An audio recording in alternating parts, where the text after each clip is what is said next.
I really do have to say that all of this is because climate change is the crisis of our lifetime. We have an obligation to future generations to make sure that we have a planet for them to live on. And that's why I'm here, and that's why I'm working incredibly hard to make sure that we can realize that transition, that we can have differing energy sources. We can't continue to be a one industry country. Now, the production staff may or may not have added the music to the end, but Dana, now, I'm a married man. I'm well aware the wife knows that she can manipulate me when she gives me the puppy dog eyes, but that looked real to me. Do some of these psychos actually believe this stuff? Do some of them do? I think that she does by sheer ignorance, because she was also, I think it was the same hearing too, she was asked, who has the majority of rare earth elements, the very things that are going to facilitate the kind of green economy that you want. She had no clue how many, she didn't even know that there weren't even really any operational mines here in the United States. She had no idea that China controlled the majority of it. I mean, you're the Secretary of the Interior. That's literally your one job, is to know what resources we have and what resources we do not have. And she came up empty on that answer. So I think just out of sheer ignorance, she honestly believes this drama. I think, honestly, the biggest threat is authoritarianism. It's communism, like the kind that's being sold from the CCP in Beijing, the kind that we would become entirely subjective to also with these policies that all of these people are pushing. It is a communist cult. That's all it is. It is an extension of it.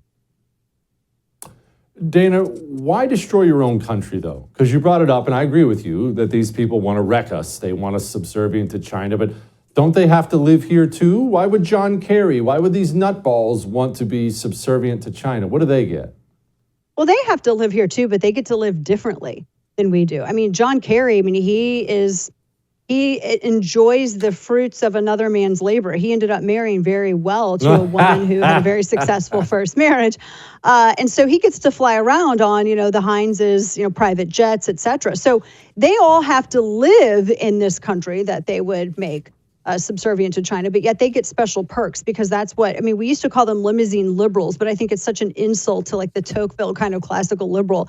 It's more along the lines of, limousine communists. They enjoy all the perks that they want to ban everyone else from having, because they think by some kind of fabricated, fantasy virtue that they are the ones who deserve to travel and live this way, and the rest of us don't. So it's like the Leonardo DiCaprio's. I read a story where he celebrated New Year's Eve one year on either side of the international time zone so that he could celebrate it twice in a 24-hour period, and he flew in a private jet. Yeah. That's just good. It's like the Ginger Spare and his D-list suitcase game show wife.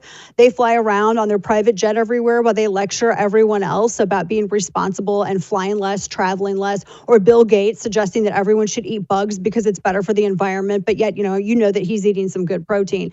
They have a different standard of living for themselves, because they are the self-appointed royalty, the self-appointed elite here in the United States. So they're never, ever, Jesse, going to be subjected to the same things that they would that they demand everyone else live under. So it's different for them.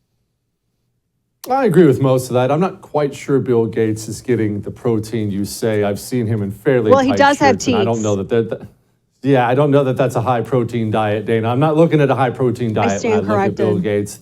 That's true. Dana Loesch, thank you, ma'am.